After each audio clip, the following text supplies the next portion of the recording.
Idol Justin Kamen.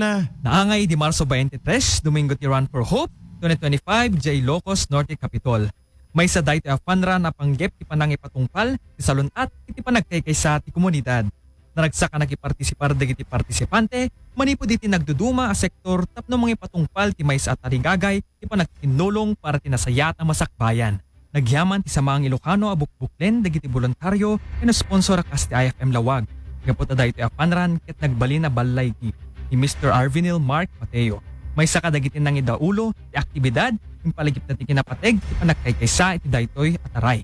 Nupay may salaing nga panran nang ipatungpal daytoy iti daktilagawat para resalunat ken ti panagtikinulong. Paset ti panagsarita ni Mr. Mateo.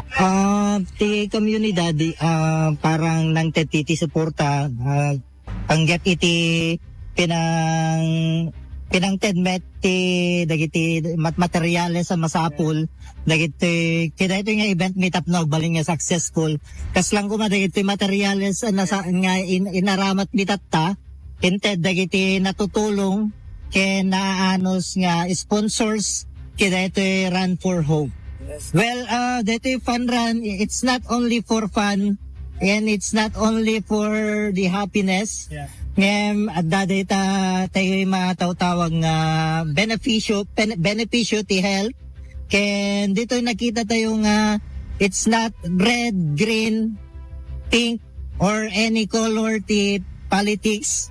Ket may sada may da nakipag-join tapno may pakita da nga ad natal ken natalina ti politics dito yung lugar tayo.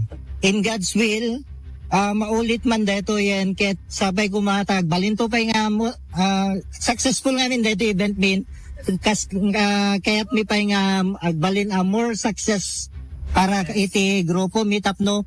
Dito nga gandat mi nga makatulong to met kadagiti beneficiary na dito Run for Hope mi. Ket may kan mi pay dati naan-anay pay nga suporta. Run for Hope 2025 ket mangipakita a pwersa ti panagkaykaysa ken panagtitinulong ti komunidad.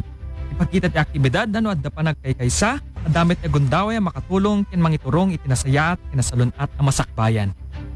Manipod iti siyudad ti Lawag para iti IFM News, Idol Justin Magarro, Tatak, RMN.